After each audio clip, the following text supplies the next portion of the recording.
Dan ada orang guyonan, kalau lupa barang sholatlah. Nanti begitu Allahu Akbar, yang lupa-lupa tadi sebelum sholat muncul semua. Itu pengalaman pribadi saya, tapi kelihatannya ada temannya di sini. Oh banyak, berarti kita sepaham.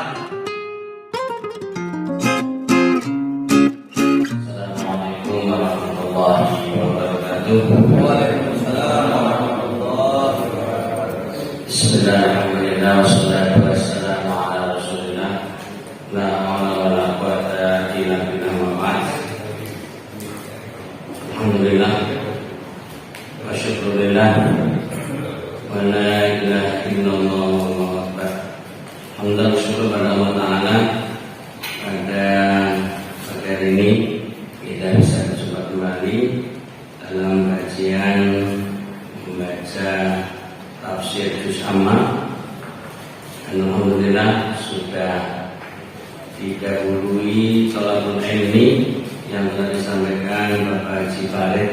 Alhamdulillah mendapatkan ilmu, tapi kayaknya sudah 3 poin Pak ya. Alhamdulillah, mudah-mudahan ilmu yang disampaikan bermanfaat. Amin ya rabbal alamin.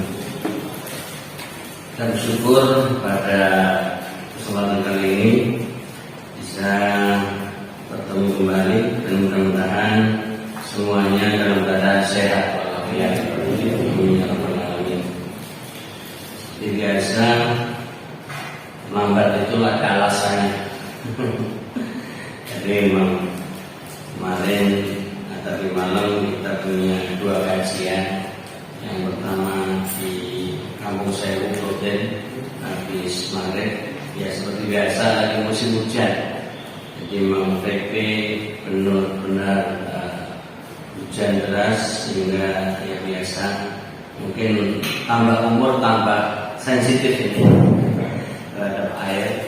Begitu habis sisanya lanjut ke Banyuanyar, pulang setengah 11 malam, hingga ya biasa alasan untuk loyo. Tapi ternyata sampai malam nggak bisa tidur karena memang harus mendampingi ibu kandung yang harus dirawat. Sehingga baru bisa ya istirahat kira-kira jam 2. Sehingga mungkin bangunnya agak abot lagi. Mohon maaf. Dan tadi buru-buru berangkat, ternyata di jalan bensinnya kehabisan. Ada saja alasan sehingga tadi cukup semangat berjalan kaki. Tapi alhamdulillah menemukan tadi ke rumah untuk isi bensin, ya nunggu sebentar sampai dibukakan pintu sehingga motor bisa jalan kembali.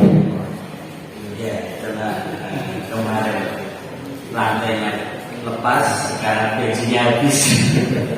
Itulah perjalanan.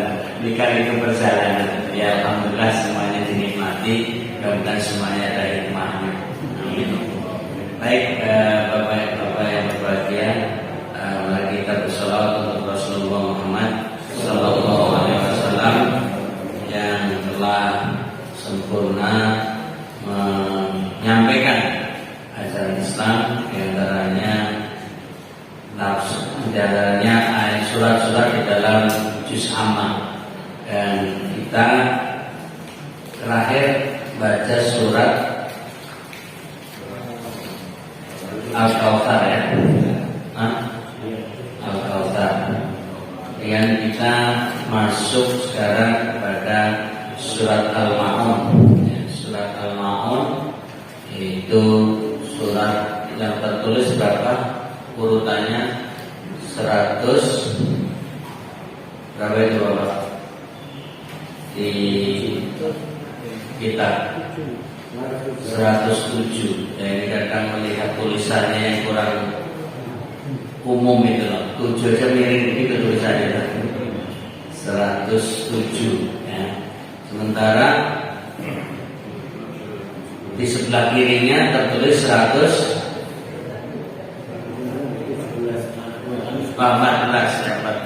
ya. Oh 17. Nggak tahu ini, saya kalau baca tulisan ini agak bingung ini. Jadi ini surat yang ke 107, sementara urutannya yang ke 17 gitu ya. Ya, baik.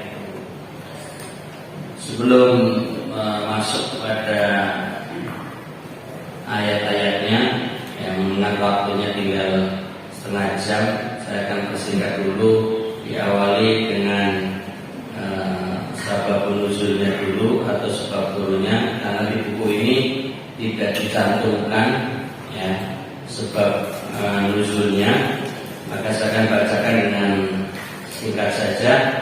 Di antaranya menurut sahabat Abdullah bin Abbas radhiyallahu anhu ya, sebab nuzul surat Al-Maun ini terkait dengan As bin Waqil.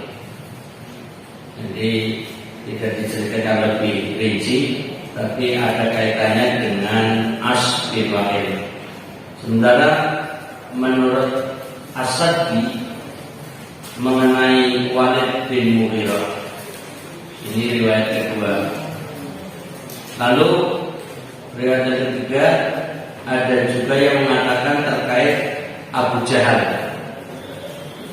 Namun semuanya hampir sama. Mereka menyakiti anak yatim yang datang meminta bantuan. Jadi 3 informasi, baik kaitannya dengan As bin Waqil maupun Walid bin Mughirah, bahkan Abu Jahal, yaitu kaitannya dengan menyakiti anak yatim yang datang minta bantuan kepada mereka. Kemudian riwayat lain, Ibnu Jurayj menginformasikan terkait dengan Abu Sufyan yang biasa menyembelih unta setiap pekan. Suatu ketika seorang yatim datang meminta sedikit daging dari unta yang telah disembelih itu. Namun ia tidak diberi, justru dihardik dan diusir. Setelah peristiwa itu, Allah menurunkan 3 ayat pertama dari surat Al-Maun ini. Selanjutnya ada sebab nuzul yang lain yang diriwayatkan dari Ibnu Munzir, bahwa Ibnu Abbas mengatakan bahwa ayat keempat surat Al-Maun turun mengenai kaum munafik. Mereka memamerkan sholat mereka, namun tidak sholat jika tidak ada yang melihat, serta tidak mau meminjamkan sesuatu kepada orang lain. Inilah sekilas info berkaitan dengan sababun nuzul, sebab turunnya surat Al-Maun. Ada beberapa informasi. Untuk itu, mari kita baca surat Al-Maun ini, yang nanti kita baca lebih ringkas lagi keterangannya atau berkaitan dengan penjelasan surat Al-Maun ini. Mari kita baca bersama-sama. A'udzu billahi minasy syaithanir rajim.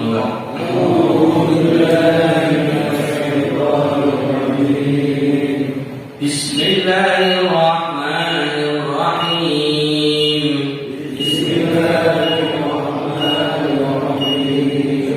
Ara'aital ladzi yukadzibu bid-din.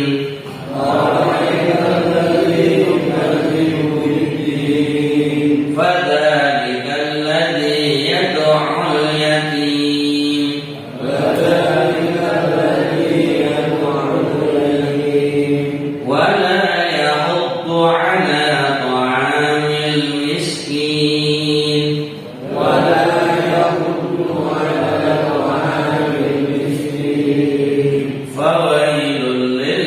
الذين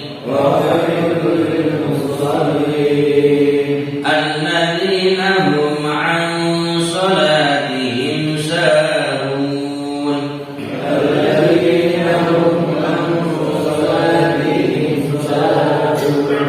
الذين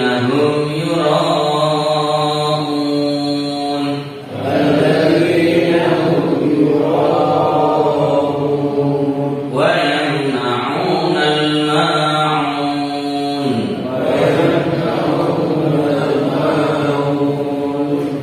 Saya baca terjemahannya. Bismillahirrahmanirrahim. Dengan nama Allah yang Maha Pemurah lagi Maha Penyayang. Ara'aital ladzi yukadzibu biddin. Tahukah kamu orang yang mendustakan agama? Fadzalika alladzi yad'u'al yatim. Itulah orang yang menghardik anak yatim. Wala yahuddu 'ala ta'amil miskin. Dan tidak menganjurkan memberi makan orang miskin. Fawailul lil musallin. Maka celakalah bagi orang-orang yang salat. Alladzina hum 'an salatihim sahun, yaitu orang-orang yang lalai dari salatnya. Alladzina hum yuraun, orang-orang yang berbuat riya. Wa yamna'unal ma'un, dan enggan menolong dengan barang berguna. Itulah 7 ayat dan terjemahannya dari surat Al-Ma'un. Mari kita simak halaman 40, syarah mufradat, penjelasan kosakata dari beberapa kata di dalam surat Al-Ma'un. Diawali dengan kata ara'aita. Sebenarnya a itu artinya apakah. Ra'aita engkau tahu, engkau melihat. Tapi kemudian diartikan tahukah kamu. Sedikit keluar jauh dari maknanya, bahwa kata ra'aita dari ra'ayaro itu sebenarnya dengan mata melihat. Tapi dalam ayat ini lebih cenderung melihat dengan pikiran. Apakah engkau melihat? Tapi melihatnya dengan pikiran. Sehingga apakah pendapatmu? Ya, apa yang engkau lihat dengan akal pikiranmu? Lalu disingkat tahukah kamu? Jadi ro'ayal. Kata ini juga seringkali untuk penafsiran, bahwa arti ru'yah melihat, ru'yatul hilal melihat bulan sabit. Ada yang memahami sumu li ru'yatihi, siamlah, puasalah dengan melihatnya, yaitu melihat hilal. Wa aftiru li ru'yatihi, dan berbukalah, yaitu masuk 1 Syawal setelah Ramadan siang sebulan dengan melihat hilal. Penafsiran makna yang hakiki, yang melihat langsung hilal dengan memahami ro'ayah, melihat dengan mata. Tapi penafsiran yang kedua, melihat tidak selamanya dengan mata, tapi melihat bisa dengan akal pikiran, yang itu menggunakan ilmu. Karenanya melihat hilal tidak selamanya harus datang ke sebuah tempat lalu melihat hilal itu sendiri, tapi bisa dengan hisab, dengan menghitung, dasarnya ilmu. Itu dalam menafsirkan arti ru'yah melihat. Sebagaimana ayat ini kata ro'a ya ro'aita, engkau melihat tidak dengan mata, tapi melihatnya dengan pendapat, akal pikiran, dengan ilmu. Nah, ini untuk mengkaitkan kenapa ada penafsiran ru'yatul hilal, melihat hilal, dengan ilmu. Karena ada ayat-ayat Al-Quran yang mengarah bahwa ro'ayaro terkadang artinya melihat bukan dengan mata langsung.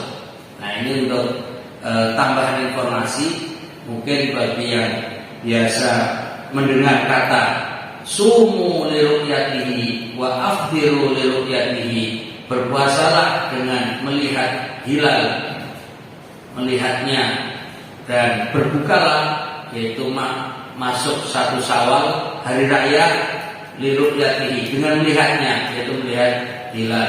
Yang populer melihat langsung dengan mata tanpa alat atau melihat dengan alat teropong. Tapi yang kedua, memaknai ru'yah tidak harus melihat dengan alat, tidak harus melihat dengan mata telanjang, tapi bisa dengan akal pikiran, dengan ilmu. Nah, ini untuk penegasan saja. Kemudian yang kedua, kata adil yang paling populer artinya agama, tapi ternyata bisa diartikan hari pembalasan. Jadi kalau kita sering dengar agama dalam bahasa Arab adil, tapi kata adil bisa diartikan hari pembalasan. Dan ini yang sering diterjemahkan di dalam surat Al-Fatihah, Maliki Yaumiddin, yang menguasai hari pembalasan, bukan hari agama. Di dalam Al-Fatihah kita hafal Maliki Yaumiddin, itu tidak kita dapati arti pemilik hari agama. Kayaknya nggak ada menerjemahkan itu.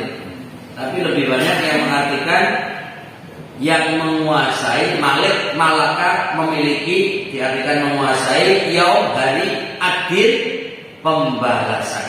Karena itu dalam surat ini alladzi yukadzibu biddin, itu bisa diartikan orang yang mendustakan hari akhirat, hari kiamat, hari pembalasan. Nah itu kalau mengartikan adil, hari pembalasan. Ini biar kita kadang mendengar penafsirannya kok beda, karena memahami adil tidak hanya sebagai agama, tapi bisa diartikan yang kedua, yaitu hari pembalasan. Kemudian arti yadu'ul yatim, menyia-nyiakan hak anak yatim dan menghardiknya dengan keras. La yahuddu, tidak menganjurkan orang-orang lain. Fawailun, kebinasaan dan adab. Jadi kata wailun biasanya untuk ucapan menjelekkan orang, celakalah, ya, celakalah kamu. Itu biasanya wailun. Tapi di sini diartikan sebagai kebinasaan dan adab. Kemudian sholatihim sahun, yakni mereka mengakhirkan sholat dari waktunya. Ini arti yang pertama. Kemudian diiringi dengan meninggalkannya. Nah ini jadi arti sahun sebenarnya lalai, lupa, tapi ditafsirkan artinya sebagai orang yang mengakhirkan sholat. Itu satu. Kedua lebih parah, meninggalkan. Jadi bukan sekedar lupa, tapi memang sengaja meninggalkan untuk tidak sholat. Yang ketiga, ini yang berat sekali dipahami, dimaknai, dan itu bisa menimpa kita semua, yaitu orang yang tidak khusyuk sholatnya. Wah, berat ini. Kadang kita baru takbir aja udah ingat sana sini. Dan ada orang guyonan, kalau lupa barang sholatlah. Nanti begitu Allahu Akbar, yang lupa-lupa tadi sebelum sholat muncul semua. Itu pengalaman pribadi saya, tapi kelihatannya ada temannya di sini. Oh banyak, berarti kita sepaham. Nah ini yang membuat ayat ini sangat berat untuk kita pahami, menampar kita. Artinya orang yang tidak khusyuk sholatnya dianggap wailun, celaka. Nauzubillahi min dzalik. Jadi penafsiran ini agak berat diterima.